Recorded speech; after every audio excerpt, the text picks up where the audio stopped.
Hey, all my Crimsonites, and welcome to the Crimson Cure channel, where we embrace our femininity, increase our womanly value, and celebrate our brothers. So join me on our feminine journey to learn, heal, and grow. Hey there, my Crimsonites, and welcome to the Crimson Cure channel. I'm your host, femininity coach, and author of the Crimson Cure, and this is my perspective. So I'm going to show you a video. It's probably, I watched it. I want to say that video is probably 3 minutes long or so. And I want you to pay attention to something very careful. You're about to hear the lost cause narrative in real time. Now, given what has recently been going on, you should draw some parallels, okay? You should be able to draw a few parallels, but we're going to start peeling back the layers because I want my people to see an okie doke as it formed, not after we fall for it. Okay? Y'all don't understand what's going on here. It's a lot of things in the works, some of which is going on that it's not within my channel's wheelhouse to discuss. So I don't really discuss it. But it's a lot going on out here, and my people need to be aware. We get distracted too easily by by things that don't matter, or we don't understand why they matter. We don't understand why a thing matters.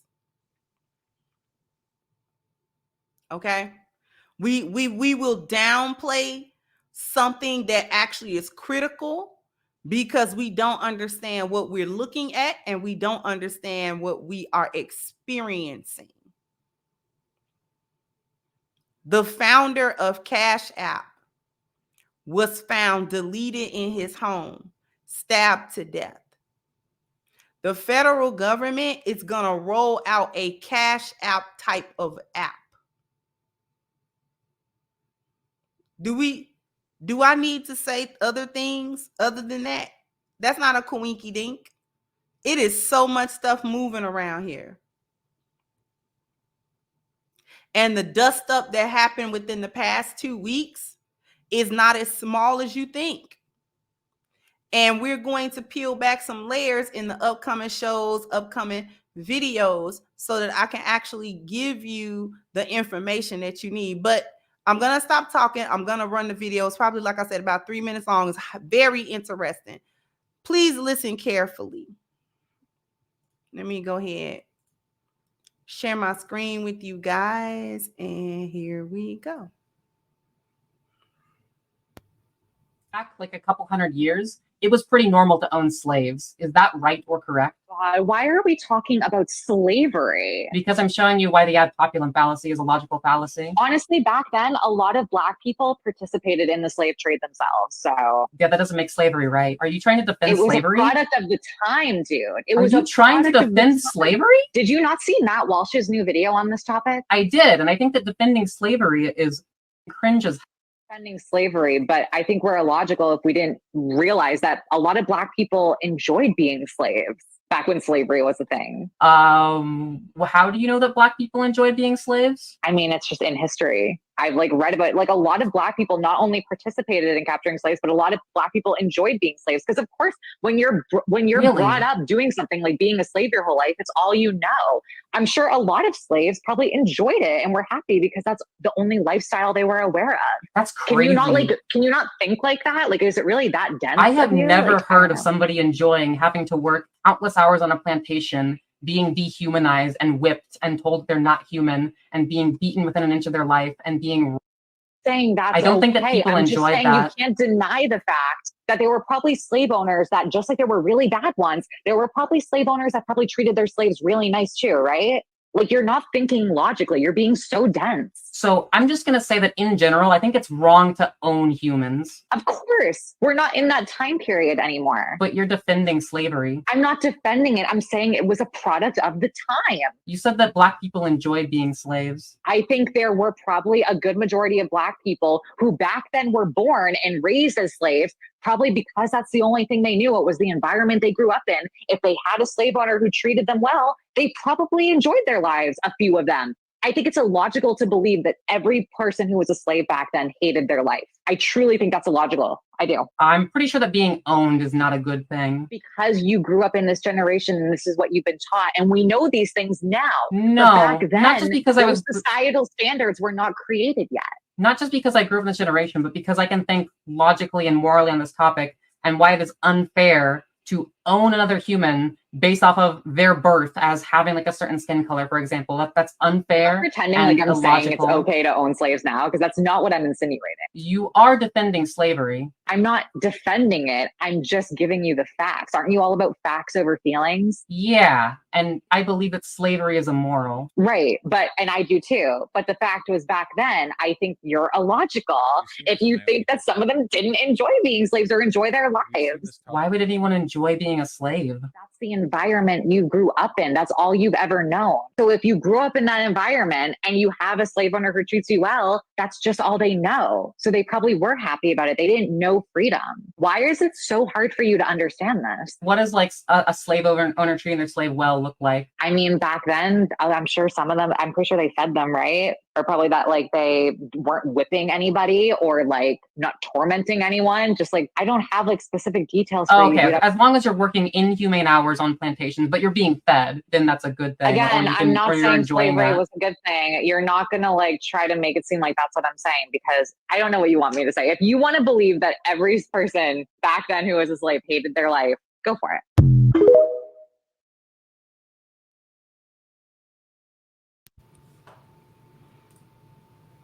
I hope you heard that. I hope you heard it for what it was. Can we say it together with me now? Lost cause narrative. That is a cultural belief. A cultural belief. And the women are saying it just as well as the men.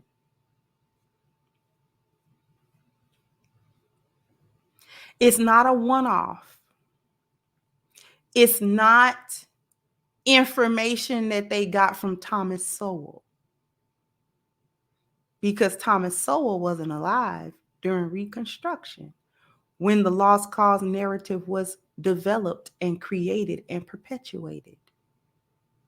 It is a cultural belief that slavery was not that bad, and that any attempt to divulge the truth about the horrific nature of North American slavery, one of the worst forms of all the forms of slavery known in recent history, modern history, the transatlantic slave trade and slavery as it was conducted in the Americas was the worst of them all. And then they have the audacity to say, during Reconstruction, right after the South lost the Civil War,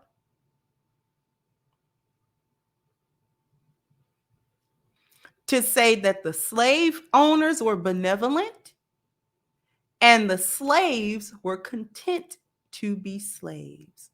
Told you this a couple of weeks ago. I reminded you that the purpose of the lost cause narrative, the reason that it was adopted in such a widespread fashion, not only for Southern whites, but Northern whites as well, was to reestablish and restructure white supremacy institutionally, culturally.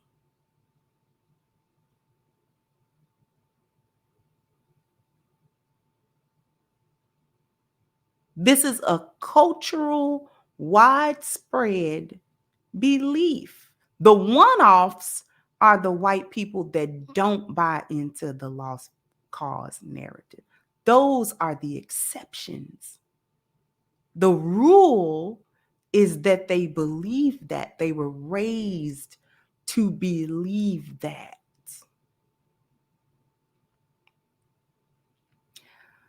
If they tell you, if they convince you that slavery wasn't as bad as, let's say, Roots depicted it as a fictional piece of work, then why would they give you reparations? See, you got to understand where the slippery slope gets slippery and slopery, right? Because if it wasn't that bad, and slave owners were, even back then when it was commonplace to be a tormentor of individuals that you did not regard as human beings, if those people can be benevolent and the slaves of that era can be content, what's to stop you from going back into slavery now?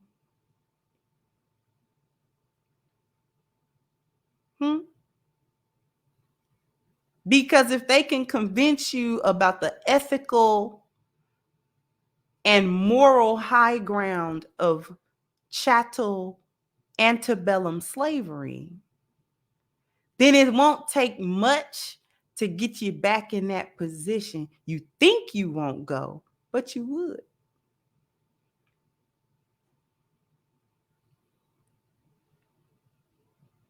You would. You'd head right back over to a sugarcane plantation so fast if they pay you $25 an hour.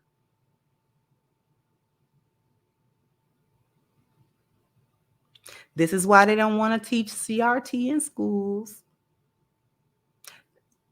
For the Black people who agree with the lost cause narrative, I know that you think that you're thinking outside of the box and that you are trying to shed yourself of the Black people's victim mentality, where the race card and the slave card can be pulled. But buying into the lost cause narrative is not thinking outside the box of the lost value system. It's just the other side of it. You still lost. And you still stupid.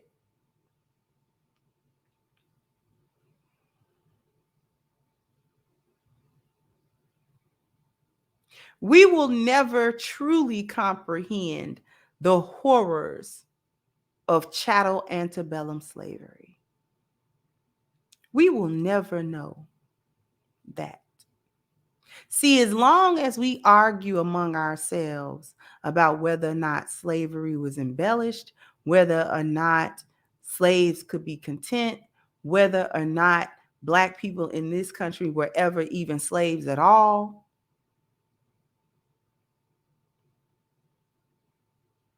as long as we do that, this is what divides us. Because nobody will ever get online to tell a Jewish person that there were good concentration camps and bad concentration camps. And even though all of them was assigned to the gas chamber, some of them were treated well and were happy about being in the concentration camp. You're not going to have nobody to say that, because that don't make no sense. The desire for freedom is innate in every human being. See, this is what they think about you, that you like and deserve oppression, that it is their rightful place to be masters over you, and it is your rightful place to be subordinate and slaves underneath them. That the power dynamic is always in their favor. Let me point it out to you. A lot of y'all think so too. Y'all agree with that. A lot of Black people agree with white people with that. And you do so subconsciously, because this is why a lot of y'all be mad when you see Black people go up in levels and they start working with white people. Because I told you we can do business with them, but we don't have to integrate and assimilate with them on a value system perspective. We don't have to do that. And y'all, some of y'all get scared of white people because you honestly believe that the dynamic is always in their favor. So working with white people means that they're in control all the time of you as a Black person. So if you and a white person get into a business deal, then Black people automatically assume, and so do white people, assume that the white person or the white-owned entity is in charge of the Black person or the Black-owned entity. Y'all don't even believe that the power dynamic can be in your favor. The biggest white supremacists is a lot of y'all, a lot of Black people. You got a white supremacist right in here and right in here. Because there were people that were like upset a little bit that I showed up on Valuetainment Money because they assumed that because I showed up on that panel that the power dynamic wasn't in my hands. I didn't ask them to be on their show. They asked me.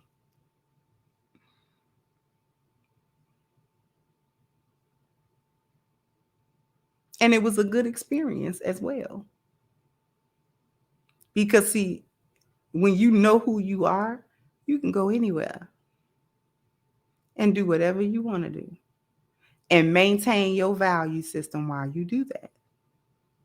See, the term selling out means you no longer have your value system and you adopt whatever other system you need to adopt to be accepted and to be approved and to get by. That's selling out.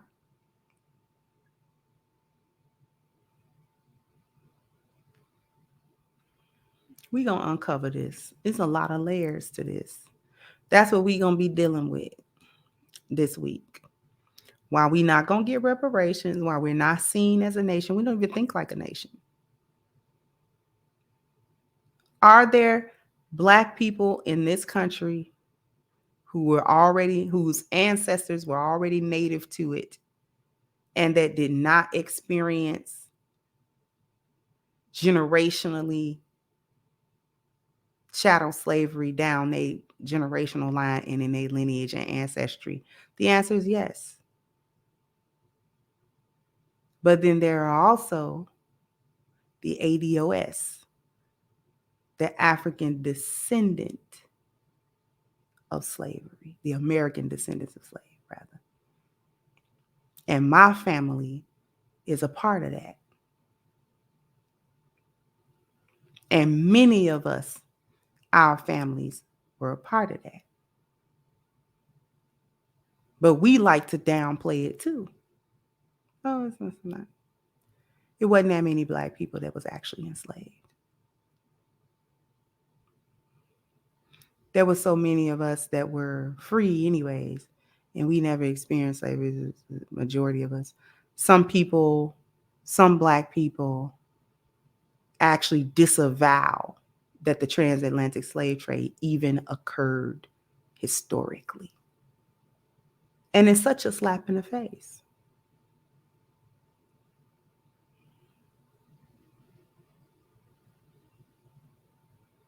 When you can get when we used to get firsthand accounts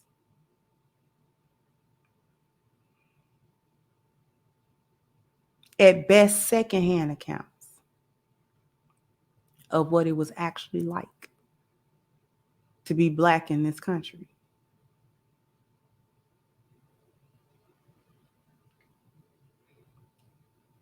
And it's easy to get us to speak ill of our own history and our own people, thinking that we, on trailblazing a new thought. No, we not. You just buying into the lost cause narrative. Slavery wasn't that bad. Oh, no, it sure wasn't. Like, what are you talking about? What are you talking about? I wish our ancestors could come back and really show it. When you go down there and you see them slave huts on those derelict plantations, When you go and you can see the manacles still, when the old iron hot boxes are still there, and you don't know if that's rust inside of them or century-old blood stains or other fluids that just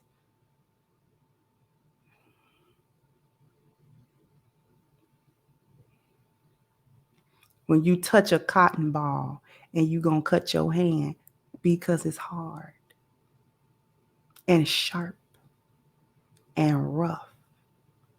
And you imagine any human being consistently sticking their hand in there for hours. It's like sticking your hand in a buzzsaw.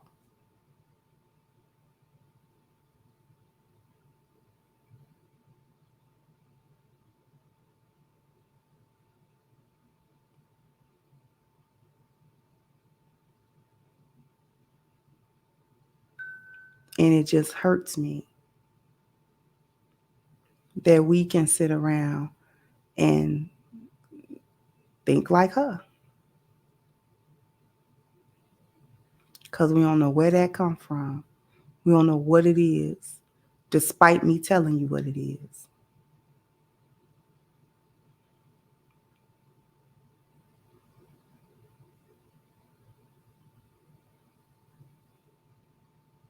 Jump down in the comment section. Let me know what you think. Like, share, subscribe to the channel if you have not. Once again, I'm your host, The Crimson Cure, and this was my perspective. Bye-bye, Crimsonites.